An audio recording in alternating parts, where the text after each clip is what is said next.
Yes. Are you cute today? Estrellas de la noche.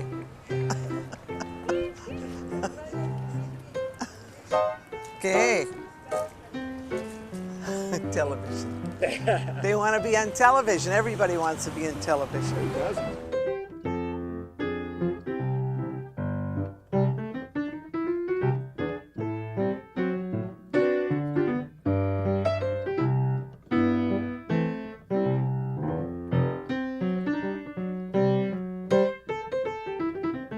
Where'd you learn your Spanish, Nicole? In Spain, of course.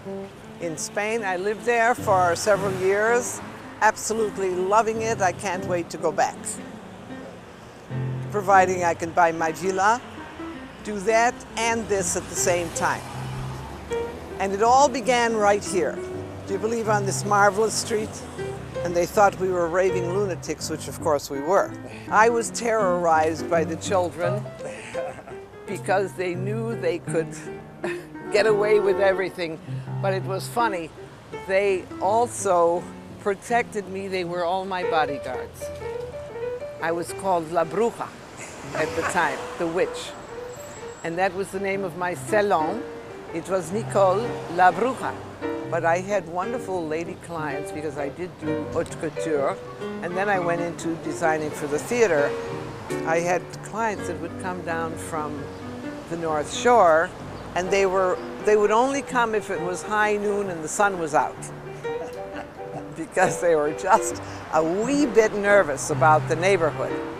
I was the only one that lived here, and we filled the building with all artists and writers and painters and designers and photographers, what have you. It was so unusual at the time. It was like a commune without being out in the mountains. There was a tent on the inside. I made this beautiful tent out of silks and so forth, covered it with antique coverings and so forth, and then of course the bath, it was just behind sliding panels. It was a very big curiosity. Always loved being a curiosity.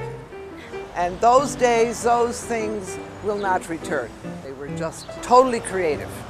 Must have been the agony of our personal lives along with the creativity of everything that we were doing. And I guess it was, let me see, I was a little over 40 then.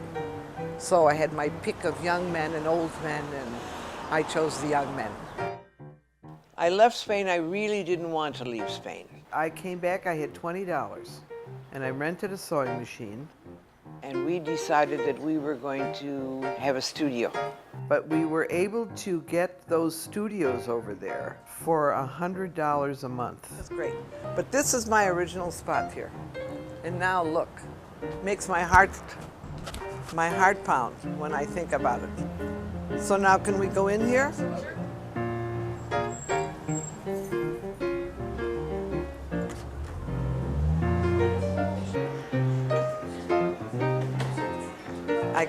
I can't really believe what's happened here. I just cannot believe what has happened. It's so completely different. Absolutely, it's nice to see you. Nice to see you, John. Yes, you shop did. a That while was a ago. long time You ago. showed me the pictures of the Yes, your that's old right. shop here. That's right. See, this came all the way. We went all the way back. There was a big window there. That was, I put shelves in there for my bathroom. And then on the other side was my kitchen part where I had a laundry stove. It was what I cooked on. It's amazing what you can do when you have no money. But a lot of creativity. A lot of creativity. It's great. This was on the Tribune cover, 1971. This was how the front part, which is now John's, looked then. Is this street zoned for witches, sculptors, and communal wonderlands? And this is, you can see a better idea of this, of the bathroom here. Here's the tub. Across it is a piece of marble, of course, with all the accoutrements that a lady needs for her bath. The mirror and the soap and sponges and perfumes and what have you. This was inside the bathroom. I was never a big one on lights. I mean, I did most of everything in semi-darkness. You know, when she came back from Spain, she started a business with that sewing machine and started doing beautiful, one-of-a-kind things again. Then you started designing and sewing for some boutiques, right? Right. This was the president of Jovan Perfumes. Ladies would come in and they would all want her to be their special designer, you know. And this was his wedding to this beautiful girl who was a model. His shirt and her dress were the same antique fabric with antique lace. Was Grace a part of things back then? Just on the fringe, just very much on the fringe. Grace was in the theater.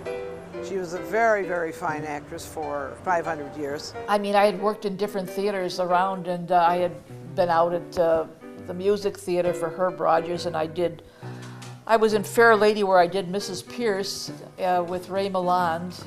I saw her in quite a few things, as a matter of fact. She's fabulous on stage. She's a marvelous actress.